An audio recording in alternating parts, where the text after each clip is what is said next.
Next, I will create a new Groovesetter session.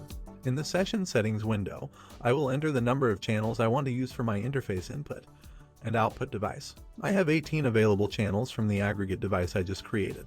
When I click Got It, my session will load, and the Groove Link routing matrix will display the available inputs and outputs as selected on the previous screen. I will first color code the channels, so that it is easy to differentiate between the physical audio interface channels and the virtual channels of the aggregate device. Along the top of my incoming signals, my first two channels represent my audio interface physical inputs.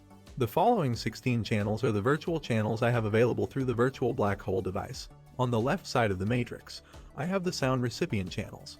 The first two channels represent my physical interface outputs, and the rest represent the 16 available channels of my virtual device. Anything routed to the first channel sound recipient will play in the left speaker, and anything routed to the second channel sound recipient will play in the right speaker of my headphones.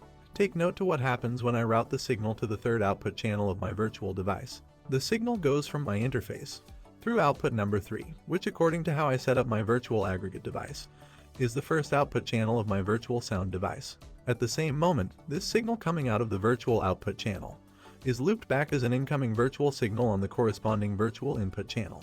This audio loopback behavior is specific to virtual loopback audio devices. The Groove Link audio routing matrix allows you to easily visualize and control the flow of each audio signal when using virtual loopback audio devices. When you begin experimenting with your own setup, you will quickly see the many creative ways the signal can be rerouted and looped around. Since you can route audio to any destination from any input, this is a great way to record multi-channel uncompressed audio from remote participants connected to your session. You are able to route the individual signals on separate tracks of your DAW of choice, simply by choosing the virtual aggregate device as the input and output device of your DAW. This also allows you to route multi-channel output from your DAW to any sound recipient connecting to your session, which could be other groovers or audio applications.